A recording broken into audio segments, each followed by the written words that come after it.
بسم الله الرحمن الرحيم الحمد لله رب العالمين له النعمة وله الفضل وله الثناء الحسن وصلوات الله البر الرحيم والملائكة المقربين على سيدنا محمد أشرف المرسلين وحبيب رب العالمين وعلى جميع النبيين اللهم علمنا ما جهلنا وذكرنا ما نسينا وانفعنا بما علمتنا وزدنا علما وإنا نعوذ بك من حال أهل النار رب اشرح لي صدري ويسر لي أمري واحلل عقدة من لساني يفقه قولي آمين.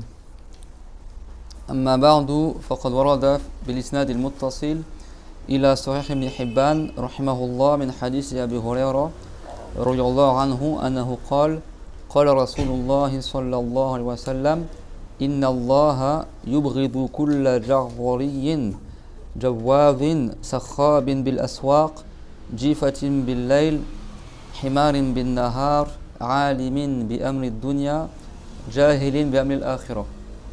Donc ça a rapporté par une chaîne de transmission ininterrompue jusqu'à le Sahih d'Ibn Hibban rahimahullah du hadith de Abu Huraira, que Dieu l'agrée, que le messager de Allah sallallahu alayhi wa sallam a dit Inna Allah yubridu kulla jardaliyin, à dire certes Allah il n'agrée pas toute personne qui est jardali. Après on va expliquer chaque terme.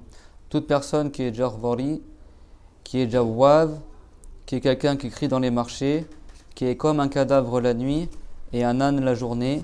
Il est savant. Ça c'est, on parle de gens que Dieu n'agrée pas, c'est bon. La personne qui est jardali, jawad, qui crie dans les marchés, qui est comme un cadavre la nuit, comme un âne la journée, il est savant des sujets du bas monde et il est ignorant des sujets de l'au-delà. Et également ce hadith il est rapporté par le Bayhaqi dans ses Sunan et par Al-Mundhiri, et tous deux ils rapportent de Abu Huraira. وفي هذا الحديث وصف رسول الله صلى الله عليه وسلم أناسا بصفات الأولى أن يكون المرء جعظريا وهو الرجل الفظ الغليظ المستكبر.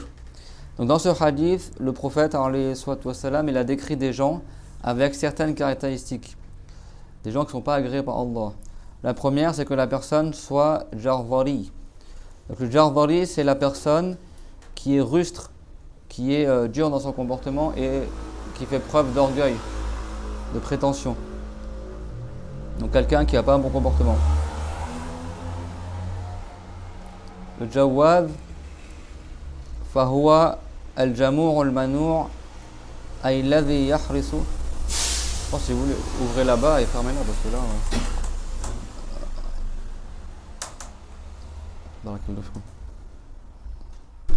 Faut mieux fermer ici. وأما الجواد فهو الجموع المنوع الذي يحرص على جمع المال بنية فاسدة. Quant au jawad, donc là retenez bien chaque caractéristique. La première, c'est celui qui est rustre, qui est rude dans son comportement et qui fait preuve de vanité, de prétention et d'orgueil sur les gens. Quant au jawad, c'est celui qui rassemble beaucoup d'argent et qui est avare. C'est-à-dire celui qui prend soin de rassembler l'argent avec une mauvaise intention, et tellement il aime l'argent qu'il rassemble beaucoup d'argent, il amasse l'argent juste pour l'argent et afin de parvenir à assouvir ses désirs interdits et afin de faire preuve de fierté envers les gens et de faire preuve de vanité avec son argent et faire preuve d'orgueil envers les esclaves de Allah. Donc c'est pas juste le simple fait qu'il rassemble de l'argent, il rassemble de l'argent avec une mauvaise intention pour rabaisser les autres, pour assouvir ses désirs. Et en plus il est avare, c'est-à-dire qu'il ne dépend pas son argent dans ce que Dieu agrée et dans les obligations.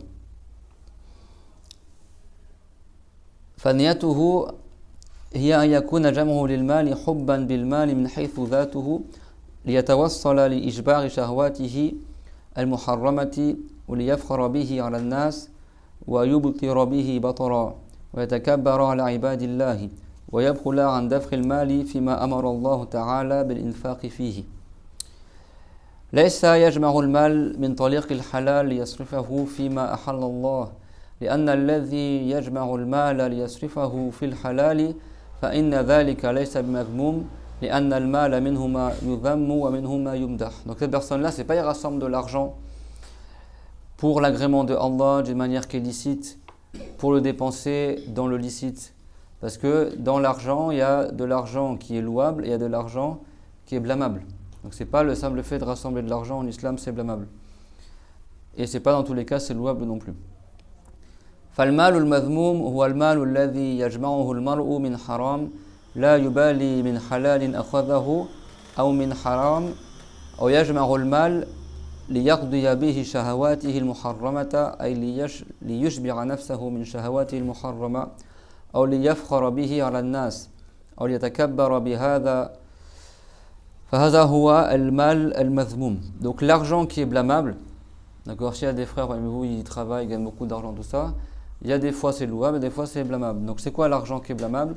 C'est l'argent que la personne rassemble à partir d'une voie qui est interdite et il se soucie guère est-ce que son argent il l'a pris d'une manière licite ou interdite. Et il rassemble l'argent, il amasse l'argent, les richesses, afin de combler ses besoins, ses désirs interdits, et afin de rassasier son âme des plaisirs interdits.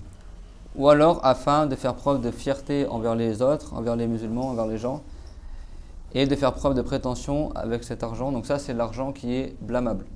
Comme ils font par exemple beaucoup de gens d'origine du Maghreb qui sont en France, quand ils vont l'été au bled, ils louent des grosses voitures, ils économisent toute l'année, comme ça après ils vont dans les hôtels avec piscine, ils mettent des habits de marque, tout ça, juste pour montrer à leurs cousins qu'ils ont plein d'argent, alors qu'en réalité en France ils vivent ça quoi. Ça c'est un exemple d'argent qui est haram. Certains ils font ça, pas tous bien sûr, mais ça c'est malheureusement courant. Ça brise en plus le cœur des pauvres. Donc ça c'est un grand péché. Quand la personne elle met des beaux habits pour écraser les autres, ça c'est un grand péché. S'il met des beaux habits juste pour se faire plaisir, sans mauvaise intention, c'est pas haram. Si c'est pour écraser les autres, c'est haram. Pareil pour ceux qui font des grands bâtiments ou qui sortent des grosses voitures. Si c'est pour faire preuve de fierté envers les gens, pour faire le fier, pour rabaisser les musulmans, c'est haram. Si c'est juste pour lui-même, pour qu'il soit content, c'est pas haram. وأما المال الذي يجمعه المرء المسلم من حلال بنية يستر به نفسه وينتفع به وغيره أو ينفقه على أولاده وعلى أبويه وغيرهما من أقاربه بغير نية التوسل إلى الفخر والتكبر إلى الناس فإن ذلك المال ليس بمذموم. Quant au fait que la personne elle rassemble l'argent, elle a beaucoup d'argent, mais d'une voie qui est licite, du halal, avec une intention par exemple de se suffire à ses besoins et d'être utile aux autres et que les autres personnes également profitent de son argent, afin également qu'il donne la charge pour ses enfants, pour ses parents, parce qu'en islam si tes parents sont pauvres, les parents musulmans on les prend en charge, ou ses proches, et lui c'est pas son intention de pouvoir faire preuve de fierté ou de prétention sur les gens. Alors certes cet argent là n'est pas blâmable, parce qu'en France il y a un peu une mentalité, dès que tu as beaucoup d'argent les gens ils te blâment. En islam c'est pas blâmable en soi d'avoir beaucoup d'argent, ça dépend d'où tu l'as et dans quoi tu le dépenses. ودليلنا على ذلك ما رويناه بالإسناد الصحيح إلى الإمام أحمد وابن حبان أنه صلى الله عليه وسلم قال لعمرو بن العاص نعم المال الصالح للمرء الصالح. Et la preuve que c'est pas le simple fait d'avoir de l'argent qui est blâmable, c'est ce qu'a rapporté avec une chaîne de transmission sahih jusqu'à l'imam Ahmed ibn Hanbal et ainsi que Ibn Hibban, que le prophète alayhi salatu wassalam a dit à Amr ibn al-As, il lui a dit ni'ma al-mal salih lil mar'i salih, c'est-à-dire quelle bonne chose que l'argent vertueux entre les mains d'un vertueux.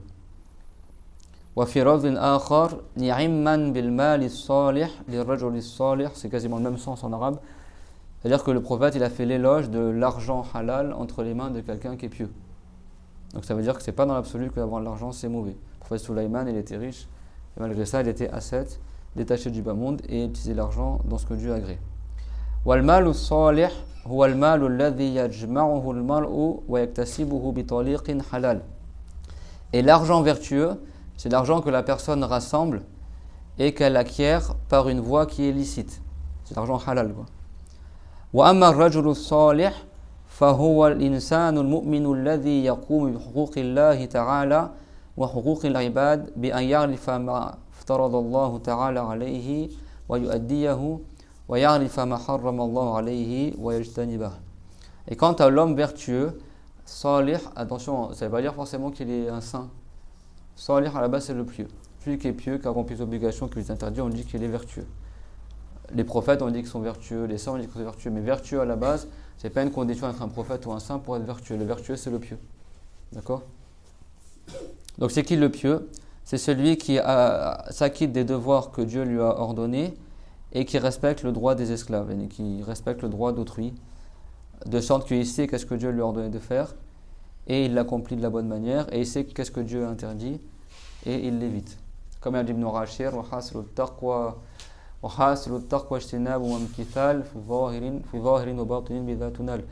la résultante de la piété, c'est d'éviter les péchés, d'accomplir les obligations. C'est comme ça que la piété aura lieu. Il n'y a pas que notre cher qui disait que la piété c'est ça, même les grands savants du passé ont cité cette parole-là. Donc on a dit quoi? Il y a une catégorie de personnes parmi d'autres que Dieu n'agrée pas. On a dit que Dieu, il n'agrée pas toute personne qui est jardali. Vous vous rappelez c'est quoi le jardali? C'est celui qui est rustre, qui est un dur, quoi, qui est dur à cuire avec les gens, qui est rustre, qui n'est pas subtil, qui a un comportement grossier.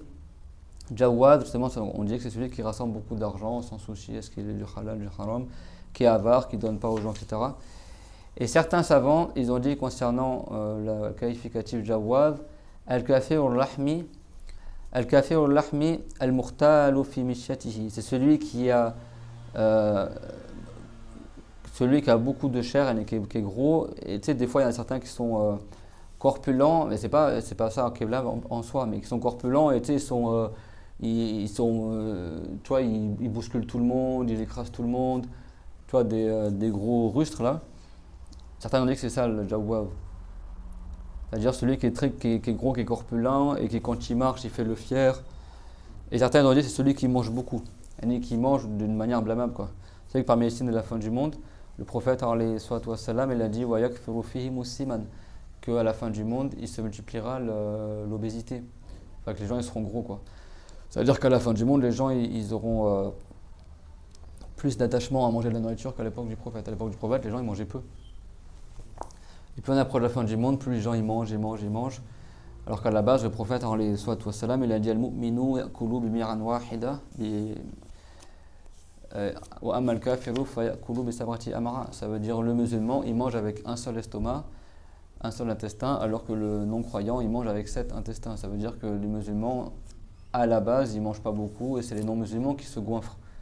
Et malheureusement, plus on approche de la fin du monde, plus la tendance s'inverse. Tu vois que les non-musulmans, ils sont là, on mange bio, on mange des haricots, 2-3 trucs, et maintenant, c'est les musulmans, ils se gavent de gâteaux, de viande, de pizza, de poulet.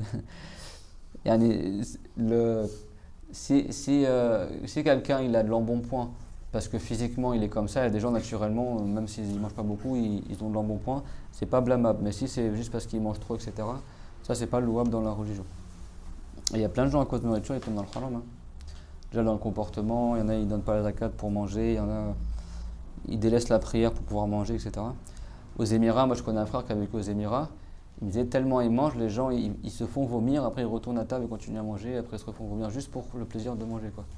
Alors qu'au paradis, la personne elle pourra manger autant qu'elle veut, elle n'aura jamais mal au ventre et sa nourriture elle se transforme en musc, en parfum, il transpire du musc. Dans le bas monde, nous on est musulmans, le prophète alayhi salam il a dit Ma mal abnu Adam wi'a'an sharran min batnihi. Le fils de Adam n'a pas rempli un récipient pire que son ventre. Il a dit Bihasbi ibn Adam luqaymatun yuqimna sulbahu. Ça veut dire il suffit au fils de Adam quelques bouchées qui le maintiennent en bonne santé. Et ici luqaymat c'est le frère de luqayma, et luqayma c'est le diminutif de luqma, et luqma ça veut dire la bouchée, c'est-à-dire des petites bouchées. Et comme c'est un pluriel régulier féminin, en arabe, quand tu utilises le pluriel régulier féminin, à la base dans la langue, ça veut dire moins que 10. Entre 3 et 10. C'est-à-dire 8, 9 bouchées. Si quelqu'un il est habitué comme ça à pas beaucoup manger, il peut rester vivant en mangeant peu. Et après il a dit فَإِنْ كَانَ وَلَا بُدَّ فَثُلُثٌ لِلطَّعَامِ وَثُلُثٌ لِلشَّرَابِ وَثُلُثٌ لِلْهَوَاءِ. Et si vraiment la personne veut manger plus, alors elle mange un tiers de nourriture, un tiers de boisson, et le dernier tiers elle ne mange pas. Le prophète alayhi salam, sallallahu alayhi wa sallam wa ala alihi wa ala jami'in nabiyyin, il s'arrêtait toujours de manger avant d'être rassasié. Et ça, au Japon, je crois, ils font ça aussi, c'est connu. Maintenant, ils en parlent et tout ça, alors que en islam, c'est connu ça. Tu manges pas jusqu'à ce que tu sois rassasié. Le prophète, il a dit, si vraiment tu veux manger plus que ça, un tiers de nourriture, un tiers de boisson, et le dernier tiers, tu laisses, tu manges pas, quoi. Tu remplis pas ton ventre entier, quoi. Donc, al-jawwab, c'est un savant, ils ont dit, ça veut dire al-akul, celui qui mange beaucoup, qui se goinfre. فإذا جمع مع صفة الجرذري أن يكون جواظا فقد ارتفع في الشر والفساد. Donc si quelqu'un il est à la fois jardhari, c'est-à-dire qu'il est ruche dans son comportement, il écrase tout ça, et en plus il se goinfre, eh ben il se sera élevé dans le mal et dans la corruption. ثم إن زاد على ذلك بأن يكون سخابا بالأسواق أي أنه من شدة شحه وحرصه على المال يكثر السياح والكلام في سبيل جمع المال وأن يكون جيفة بالليل أي يستغرق ليله بالنوم ولا يهتم بأن يكسب في ليله من الصلوات ويتزود من الطاعات حمارا بالنهار أي أن همه التفنن بالأكل والإكثار من الملذات وينشغل بذلك عن القيام بما افترضه الله تعالى عليه. Alors si en plus de ça, on a dit quoi? Il est jardhari, il est rustre, il est jawwab, c'est-à-dire qu'il pense qu'à manger avec réseau, tout ça. Et en plus de ça, il est sakhab dans les marchés, ça veut dire quoi? C'est-à-dire que tellement il est attaché à l'argent qu'il passe son temps à crier dans le marché pour acheter plein de trucs, tu sais, comme certains ils font, quoi. Toute sa vie, c'est rester au marché, crier, parce qu'il veut. Il parle beaucoup dans les marchés, il est toujours en train de marchander ou de parler avec les gens pour gagner de plus en plus d'argent, etc. Donc ça, c'est aussi dans le hadith.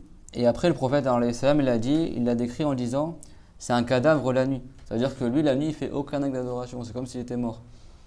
C'est-à-dire que toute sa nuit, il la met dans le sommeil. Et ne prend pas soin d'utiliser une partie de la nuit pour faire des prières de nuit ou pour s'approvisionner des actes d'adoration. Et c'est himar bin nahar, c'est un âne la journée. C'est-à-dire que la nuit, il fait que dormir, donc c'est comme un cadavre. Et la journée, il est comme un âne. C'est-à-dire que lui, son seul souci dans la journée, c'est de manger plein de types de nourriture différentes, de multiplier les plaisirs. Et il s'occupe de faire ça plutôt que d'accomplir ce que Dieu lui a rendu obligatoire. Donc, il est comme un âne. L'âne, c'est quoi? Sa vie, c'est manger, boire, dormir, etc. ثم إذا انضاف إلى ذلك الوصف الأخير وهو أن يكون عارفا بأمر الدنيا جاهلا بأمر الآخرة فقد تزايد شره. Et si en plus de tout ce qu'on a cité là, donc vous vous rappelez c'est quoi les caractéristiques? Et ça, il y a beaucoup de gens à notre époque qui sont dans cette situation-là. Les jardhari, c'est qui le jardhari? Qui est rustre, d'accord, qui est dur avec les gens, qui est... Après jawwab, celui qui mange beaucoup, qui est corpulent et qui pense qu'à manger. Après on dit sakhab bil aswaq, ça veut dire quoi? Celui qui crie beaucoup dans le marché, qui parle beaucoup pour ramasser plein d'argent, etc. Après on a dit la nuit c'est comme un cadavre, il fait rien, aucun acte d'adoration, juste il veut dormir. La journée c'est comme un âne, il passe juste son temps à vouloir manger, à assouvir ses plaisirs interdits. Alors ça veut dire que c'est haram de manger, mais bon lui il délaisse ses obligations pour manger, pour faire les plaisirs, tout ça.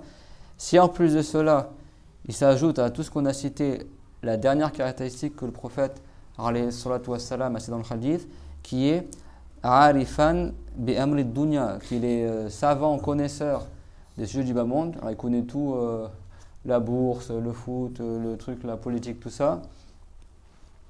Jahilan bi amri al-akhirah, mais il est ignorant des sujets de l'au-delà. Il est ignorant des sujets de l'au-delà. Donc ça veut dire qu'en plus qu'il a un mauvais comportement, en plus qu'il passe son temps à manger, à crier, etc., qu'en plus il fait rien la nuit si ce n'est de dormir, et la journée il vit comme un âne, et lui il est savant des choses du bas monde, et il est ignorant chez l'au-delà. Il y a plein de gens qui sont comme ça. Que Dieu nous en préserve. Amin.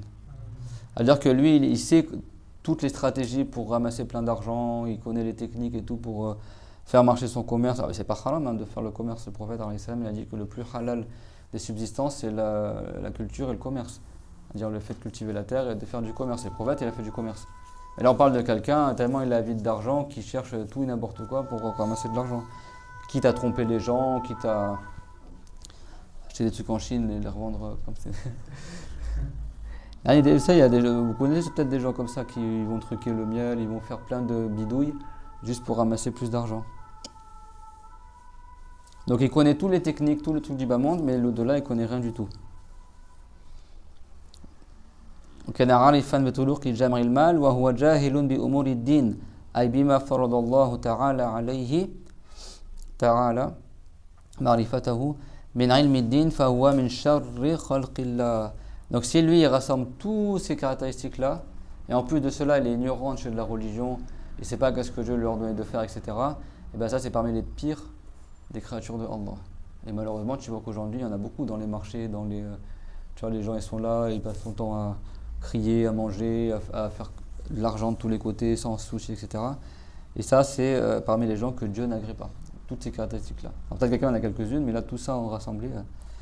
ثم لا سبيل إلى أداء ما افترض الله سبحانه وتعالى واجتناب ما حرم الله إلا بمعرفة العلم الضروري من علم الدين فمن أعرض عن تعلم هذه الضروريات من علم الدين فإنه يغرق وهو لا يشعر فإنا لله وإنا إليه راجعون فليتق الله امرؤ آمن بالآخرة فقد روينا بالإسناد المتصل إلى صحيح الإمام البخاري رضي الله عنه.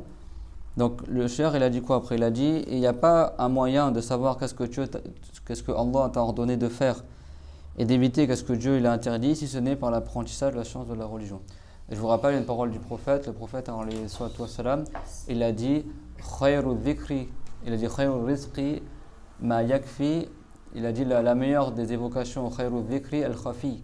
La meilleure des évocations c'est quand tu évoques Allah à voix basse de manière dissimulée.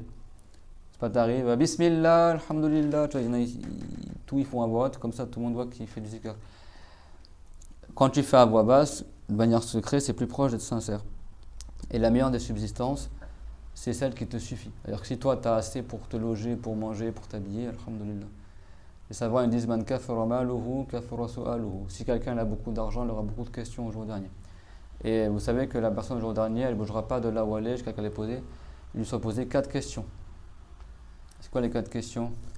La tazulu qadama abdin hatta yus'ala an arba. Les pieds de la personne ne vont pas bouger au jour dernier, il va rester là où il est jusqu'à qu'il soit interrogé sur 4 choses.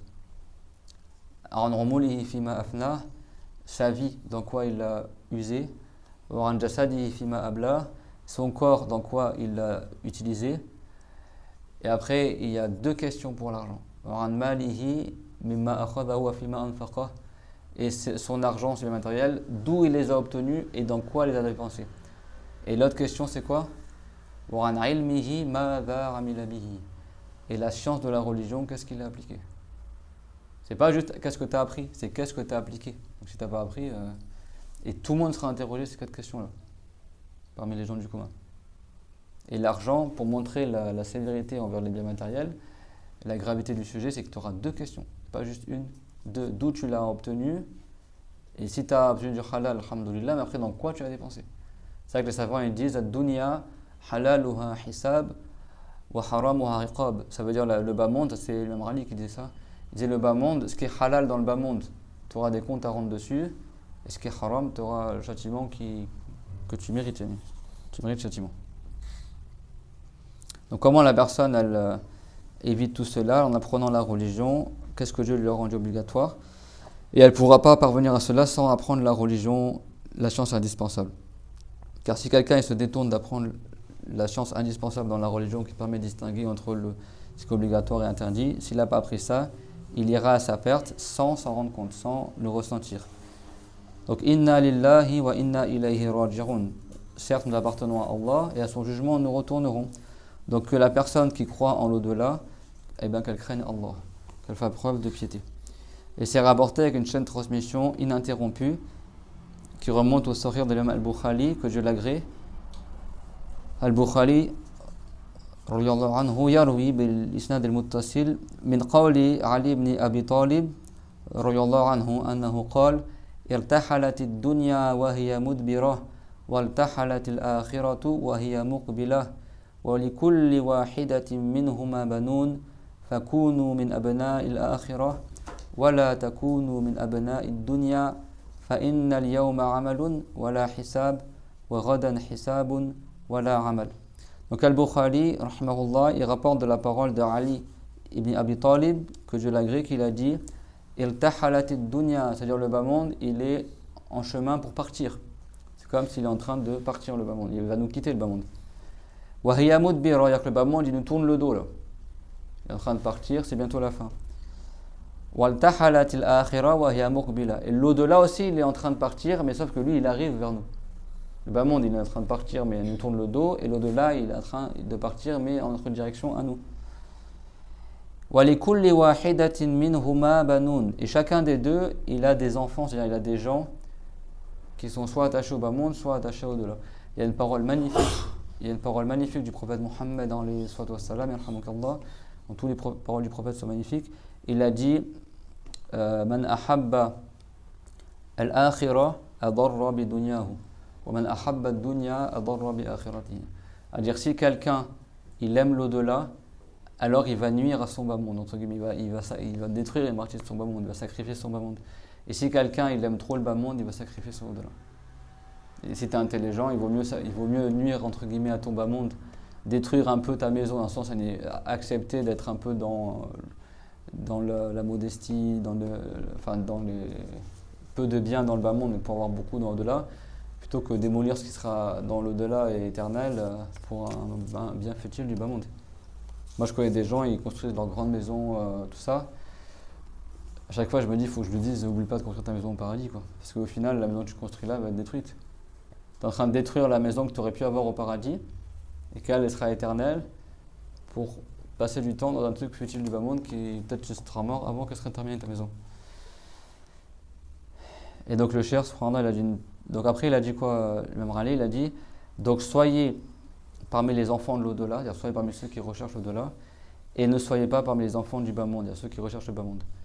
فَإِنَّ الْيَوْمَ عَمَلْ وَلَا حِسَابٍ. Car certes, aujourd'hui, il y a les œuvres.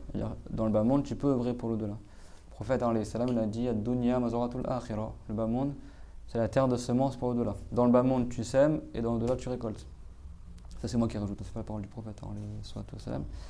Et après, il a dit وَغَدًا حِسَابٌ وَلَا عَمَلْ. Mais demain, il y aura le rendement des comptes. Tu répondras aux questions, Allah t'interrogera, et il n'y aura plus d'œuvres. Parce qu'après la mort, c'est fini.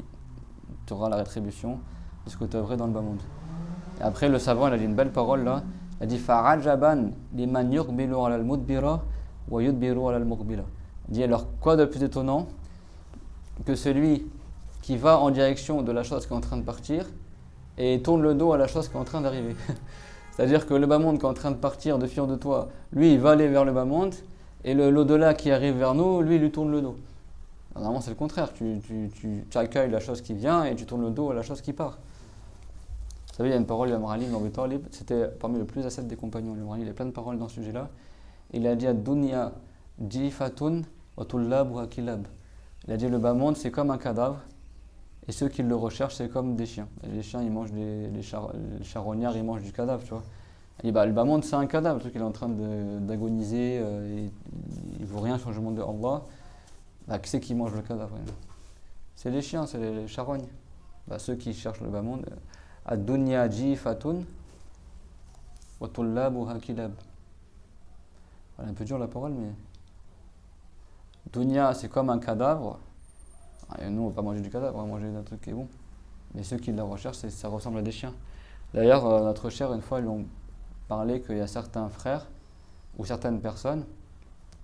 Des fois, quand on est jeune, on fait ça. Il y a des gens, ils passent toute leur nuit à discuter, ils veillent toute la nuit, etc. Et genre, 1 heure avant le soubor, il va se coucher après. Tellement il est KO, tu vois. Et notre cher, il a dit subhanallah, dans mon pays, c'est les chiens qui font ça. Tu vois, c'est les chiens qui, toute la nuit, ils errent et tout ça, et après qu'au petit matin, ils sont en train de dormir, tu vois. Là, normalement, le musulman, il se couche après le Isha, il dort au début de la nuit, et après, il se lève la nuit pour faire la adoration.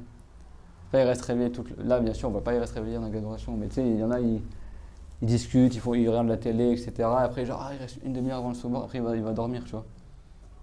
Et il manque la prière du soubor, et après, la journée, il dort, tu vois. Il fait grasse matinée, il dort toute la journée. C'est pas l'habitude des musulmans. Le meilleur sommeil qui est réparateur, c'est le sommeil après le Isha. Même si tu dors peu, ça rattrape beaucoup.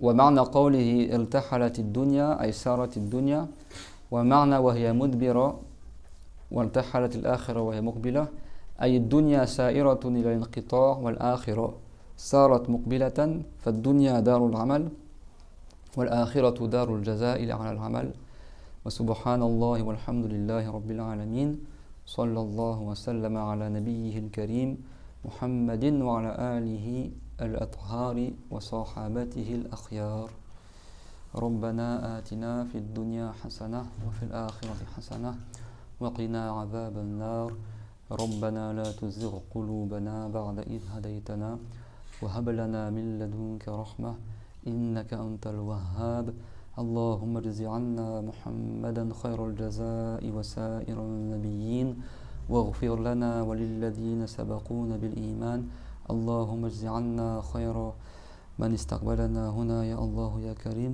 وارحمنا جميعا يا الله يا كريم اللهم آت كل منا سؤله من الخير اللهم عافنا ومرضانا من سيء الأسقام اللهم اجعل هذا الجمع جمعا مرحوما وهذا الدعاء دعاء مستجابا وارحم شيخنا رحمة واسعة ووالديه ومشايخه واجز عنا محمدا وكل الأنبياء عنا خيرا الحمد لله وصلى الله على محمد وعلى آله وصحبه وسلم.